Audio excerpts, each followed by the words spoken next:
Hi అండి. Welcome back to real life stories. కథ నచ్చితే సబ్స్క్రైబ్ చేసుకోవడం మర్చిపోవద్దు.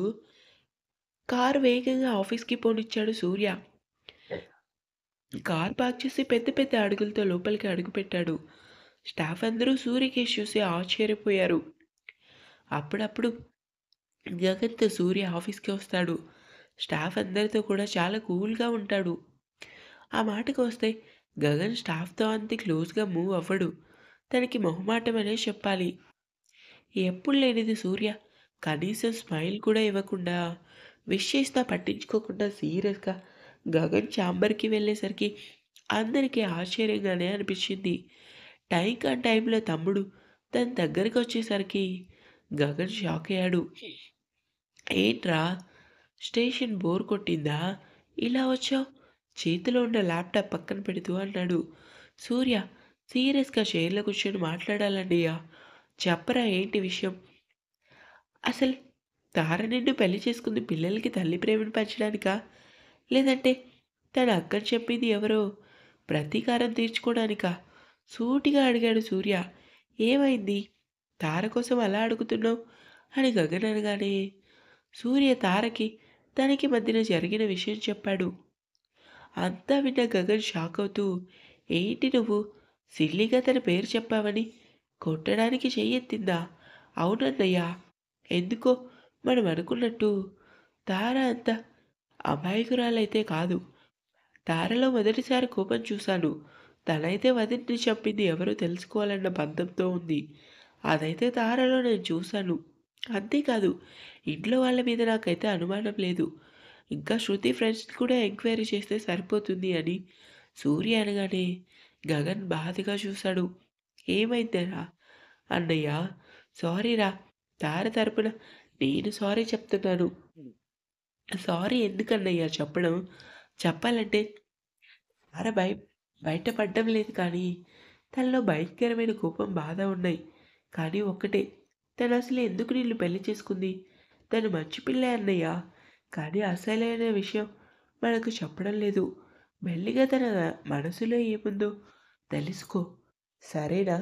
రేయ్ సూర్య ఆలోచిస్తూ అన్నాడు. ఏమైందన్నయ్య? నిన్న తార శృతి రూమ్‌లో ఉంది. ఏంటన్నయ్య? అవును. అడిగితే మీ రూమ్ చూడాలనిపించింది బావ. అందుకే చూశాను అని చెప్పింది కానీ, నువ్వు చెప్పిన దాన్ని బట్టి చూస్తుంటే నువ్వన్నదే కరెక్ట్. తార శృతి చెప్పింది ఎవరో తెలుసుకోవటానికే వచ్చింది. ఆ! ఈ మాటలు విన్నాక అదే నిజమని గట్టిగా నమ్ముతున్నానన్నయ్య. చూద్దాం తెలివైన తార అసలు ముందు ముందు ఏం చేస్తుందో మరి. నీ ముఖం దానికంత బుర్ర ఎక్కడ ఏడ్చి సచ్చింది అని ఈ టాపిక్ వదిలే పద భోజనం చేద్దాం. లేదు ఇంటి దగ్గర తింటాను అన్నాడు. లంచ్ ఇంటి దగ్గర నుంచి అక్క పంపించిందిరా. దా అక్క చేతి వంట తెలిసిందే కదా! తింటే వదలవు అని ఇద్దరూ లంచ్ తింటూ కబుర్లు చెప్పుకున్నారు కానీ గగన్ మాత్రం తార కోసం మనసులోనే ఎన్నో రకాలుగా ఆలోచించాడు. రూమంతా పిచ్చిదానిలా వెతికింది కానీ తారకి ఎక్కడా డైరీ కీ కనిపించలేదు. కోపం, ఏడుపు అన్నీ తన్నుకొచ్చాయి. తార తారా అని ప్రవళిక పిలవటంతో వస్తున్నాను వదినా అని ఆ డైరీ ఫోన్ సీక్రెట్గా దాచిపెట్టి బయటికి వచ్చింది. ఏంటి వదినా ఇలా వచ్చావు? తినవా? ఇంకా ఎంతసేపు క్లాస్ వింటావు? అయ్యో వదినా మర్చిపోయాను. ఒక పావు గంటలో వచ్చేస్తాను వదినా. ఏమైంది వదినా నీ ముఖం అలా ఉంది? ఏం లేదు తారా కంట్లో నలిసిపడింది. తొందరగా రా భోజనం చేద్దామని ప్రవళిక అనడంతో తార ఫేస్ అంతా వాష్ చేసుకొని బయటికి వచ్చింది. ప్రవళికతో కలిసి భోజనం చేసి కాసేపు కబుర్లు చెప్పింది. పిల్లలు వచ్చే టైం అయిందని వాళ్ళకి స్నాక్స్ చేస్తాను అని చెప్పి తార కిచెన్ రూమ్‌కి వచ్చింది. తార పిల్లల సంగతి నేను చూసుకుంటాను. నువ్వు వెళ్లి చదువుకో. పర్లేదు వదినా. నువ్వు అన్ని పనులు చేస్తున్నావు కదా! కాసేపు నువ్వు రెస్ట్ తీసుకో. నేను చేస్తాను అని పిల్లలతో పాటు అందరికీ స్నాక్స్ రెడీ చేసి టైం చూసింది. 5 అవటంతో బయట వాకిలి తుడిచి, బయటంతా వాటర్ ట్యూబ్‌తో గచ్చంతా కడిగి, ముగ్గు పెట్టి మిగిలిన పనులు కూడా పూర్తి చేసింది. పిల్లలు రావడంతో వాళ్ళకి స్నానం చేయించి, వాళ్ళ కోసం చేసిన డ్రై ఫ్రూట్ జ్యూస్, ఇంకా స్నాక్స్ పెట్టి హోంవర్క్ చేయించి, ఫ్రెష్ అవ్వడానికి రూమ్‌కొచ్చింది. తార అలా తన రూమ్‌కెళ్ళగానే కార్ పార్క్ చేసి లోపలికొచ్చిన గగన్ పిల్లల్ని చూసి చిరునవ్వు నవ్వాడు. సోఫాలో కూర్చొని ఇద్దరు బుద్ధిగా హోంవర్క్ చేసుకుంటున్నారు. గుడ్ ఈవెనింగ్ డాడీ అని ఇద్దరు ఒకేసారి అన్నారు. Good evening. హోంవర్క్ చేస్తున్నారా? అవును డాడీ. ఏంట్రా ఇదేనా రావటం అంటూ గగన్ చేతిలో బ్యాగ్ తీసుకుని వాటర్ ఇచ్చింది ప్రవళిక. ఇప్పుడే అక్క రావటమని ప్రవళిక తెచ్చిన కాఫీ సిప్ చేసి తార కోసం చుట్టూ చూశాడు కానీ తార ఎక్కడా కనిపించలేదు. అక్క ఏంట్రా అమ్మ నాన్న ఏరి కనిపించడం లేదు. బర్త్డే ఫంక్షన్కి వెళ్ళారు. మార్నింగ్ వస్తాను అని చెప్పారు. ముందు ఫ్రెష్ అయ్యరా, నీతో మాట్లాడాలి. ఏం మాట్లాడాలక్క? సూర్య ఇంటికి వచ్చి అన్నీ చెప్పాడు. ఇంత పెద్ద నిజం నా దగ్గర ఎందుకు దాచావురా అని అంతలోనే ఆగిపోయింది. పిల్లలు వింటారేమో అని. సారీ అక్క. నిజాలేంటో తెలిసాక నీతో అన్నీ షేర్ చేసుకుందాం అనుకున్నా కానీ ఈలోపే ఇలా జరిగింది. నొచ్చుకుంటూ అన్నాడు. ఇంకెప్పుడు ఇలాంటివి దాచకు గగన్. అమ్మ నాన్నకి విషయం తెలీదు. నాకు మాత్రమే తెలుసు అంది ప్రవళిక. తారకు కూడా తెలుసక్క. తను మీ ఇద్దరి మాటలు విని నాకు ఫోన్ చేసి చెప్పింది. ఏంటి? తారకు కూడా తెలుసా? అవునక్క. నువ్వు కంగారు పడకు. తను ఎవరితోనూ చెప్పదు అని కాఫీ కంప్లీట్ చేసి ఫ్రెష్ అయ్యి వచ్చాక అన్నీ మాట్లాడతానక్క. సరే అని ప్రవళిక పిల్లల దగ్గర కూర్చుంది. గగన్ రూమ్కి వచ్చి తార కోసం చూశాడు.